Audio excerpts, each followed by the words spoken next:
Don Lane, Fraser Valley News, and we've been meaning to try and get together with Rob Begg for I don't know how long. Oh.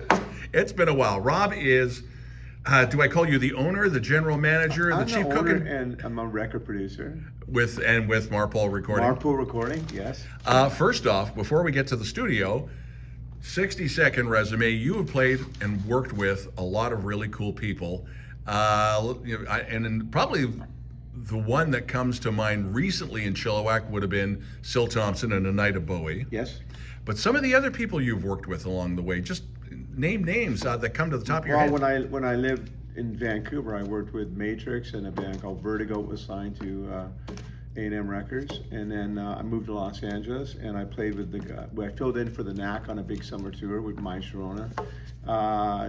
A lot of the guys from Tom Petty were really good friends of mine because I worked in Los Angeles and lived in Los Angeles, and I went to MIT in Los Angeles, and I worked at Sound City and a bunch of the other studios around there. So that's how and then I worked with Jack Richardson, who Jack did all the Guess Who hits and did American Woman and did Nimbus Bob 9, Seger Night Moves. Yeah. So, and that kind of got me my start in my studio because really quickly what happened when I was going to school, I needed money. My roommate worked at SIR, which is a big instrument rental place. I said to him, "Can I get a job real quickly with you? The bands go in and out, load the gear, move in the studios." He goes, "Every musician wants this job." He says, "But there's an offer, you can go work Sound City as a coffee boy." So I started off with humble beginnings and ended up being an engineer and a record producer. Now you're from the WAC? I'm from Chilliwack, BC, Woodbine Street. Yeah. And graduated from Chilliwack Senior. What year? What? 1979. Okay, folks, if you're class of 79, Rob is here. Marpole Recording Studios in Langley. How did that start up with? When did you get back from LA? When I got back from Los Angeles, I kind of was working around Little Mountain and stuff, and I thought, what am I going to do? I'm going to own my own place and start doing stuff and build it from there. So I lived in Marpole, and the Marpole industrial area, that's where I started my studio. Good stuff. How many rooms, or just the one big room and a control room? I got a separate drum room, separate control for control room, and a separate area for vocals. So a really nice vocal booth. And I know that a couple of people along the way that you have worked with and are working with. One name that came up, and when you told me, my jaw hit the floor, was Paul Stanley of Kiss. His little boy ain't so little anymore. Evan Stanley. And did you do the project that had Evan as well as Nick Simmons, or just? I'm working with some of the guitar parts with him on that. Okay. Rob Crivello, who's doing a majority of that, and he did the Goo Goo Dolls and Green Day. He's an amazing producer. So but Evan and I are doing a bunch of work on a bunch of power pop projects together. And the reason that came about was when I was working Little Mountain as a coffee boy, burning around Stowe and stuff. Kiss was doing their album there, and I would say hello to Paul Stanley once in a while, and that led me into saying to Evan one day when I was talking to him, I know I worked on this, and then he asked his dad, "Oh yeah, I know Rob." And next thing you know, we're pretty tight. So Evan and I are pretty tight now, so which is a really good thing. He's by the way, everybody out there, he's a really good guitar player on his own. He doesn't need his dad's name at all. There was something I've just read recently. Now, I can't remember who it was, but it was somebody in the Vancouver music industry, and they said, hate to say this out loud, but he's a better guitar player than his dad. He is. And honestly, he doesn't like the kind of music his dad does. Really? Yeah, he likes power pop, like that 80s sort of new wave stuff. That's where he likes it. Like he's really like old Tom Petty and stuff. The Django 12-string Rickenbacker thing. That's his thing. Recently, and I PM'd you when I heard it. I was in the parking lot of Fresco in Chilliwack, and Q100 out of Victoria booms in here like a ring and a bell.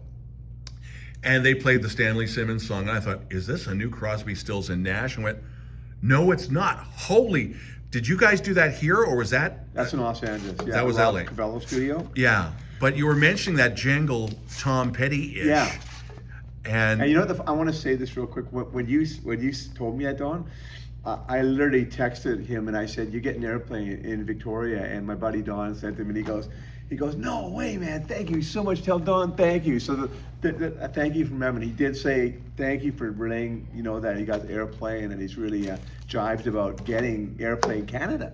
Good stuff. Yeah. with your studio, are you just doing artists and CD releases and stuff, or are you doing other things on the side to quote pay the bills, like commercial jingles? Yeah, and I've stuff? done a bunch of movie, like independent movie stuff, and I scored them. And I'll if you go to my site on Facebook, I'll put links to all the stuff, all the movies I've done, like short movies and stuff. So I've So done that. that's as well. Rob Begg on Facebook. Rob Begg on Facebook. Yeah, you can look at it. Yeah. Begg, and you can look it up and get it right away. I should have a website, but you know what?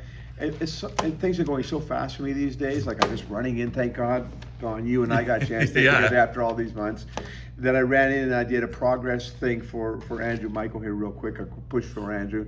I did his record at Yeah. my place.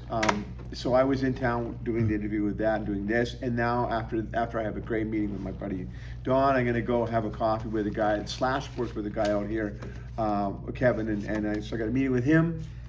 And then I get to go home. So, but I love Chilliwack. Yeah, it's home. I love you guys. Hey, Andrew CD. Now, did I hear correctly that Don Adley is playing on this? Yes, because he Don plays a Adley. mean harp. He plays he's an amazing person. So this is a CD and you can buy it. They're going to be having it at their gigs. They're having a record release party at the end of the month at the Red Chili, the Push Okay, Red Chili. yeah. So they can buy their own copy and they can get merch all going to be there and stuff for the band. And they're going to have a big party to celebrate the fact that they've got a new record coming out. So, and I'm glad you brought up merch because friends that we know, Dwayne Watson, Stan Giles, a few others, they're starting to do their own T-shirts.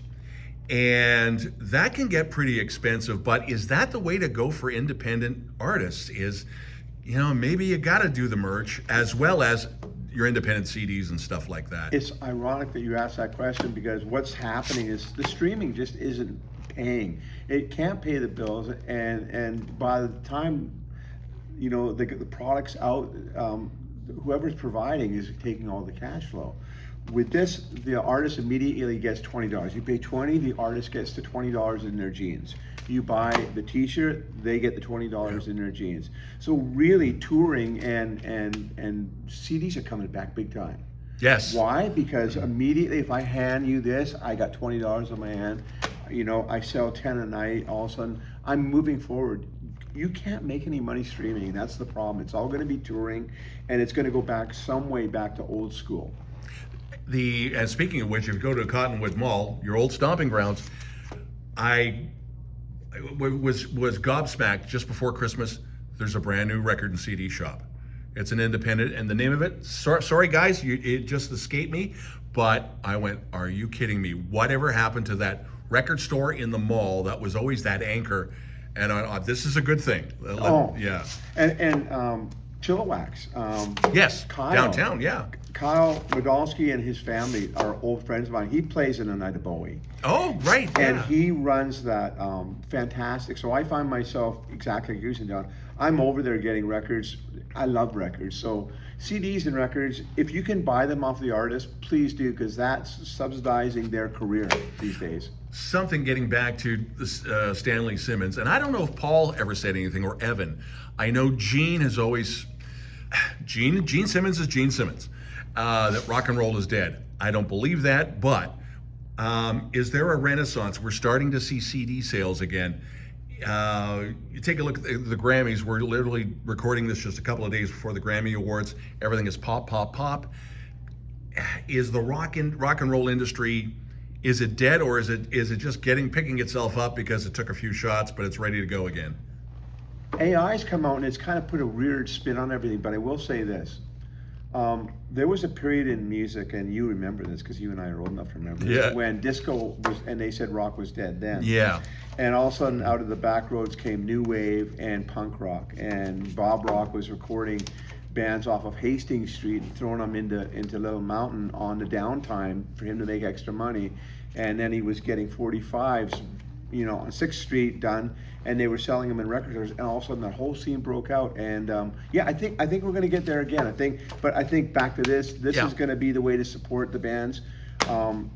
You're going to tell whether it's AI or real. There's going to be no doubt about it. Yeah. And these bands are going to be out there playing in your neighborhood. They're going to be out there playing concerts. You're going to know that's the real thing and not AI. AI is kind of a spin, but I think it's going to pass on. I think people will find the real stuff. Please support local music. Yes. even if don't let, and I'm hearing this from people our age or a little bit younger. Well, it's the bar. Well, you don't have to drink. Yeah. Get a Coke, and Yeah. I go in, Diet Coke, please, and Me too.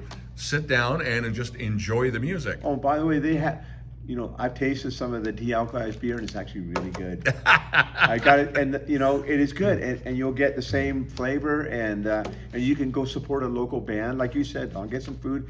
You know what? These guys, they're our culture. They're our life. You go to high school all through years. Those songs are our life. Like, let's support it. There's so much new stuff coming out that we're going to be just engaged and we're going to love it. But if we let it die, it's our own fault. I mean, AI can't write a great song like other artists I know, right? Like an Andrew Michael or Trevor McDonald, Yeah. everybody, who's writing great songs. I mean, that's really what it's about. It's the live thing and local artists and real people telling real stories. Rob Begg, Marpole Recording, and if you need more information on any type of a project, get a hold of Rob through social media or get a hold through me at Fraser Valley News, and we'll pass it along. Great to see you, brother. Oh, thank you, Don, for having me.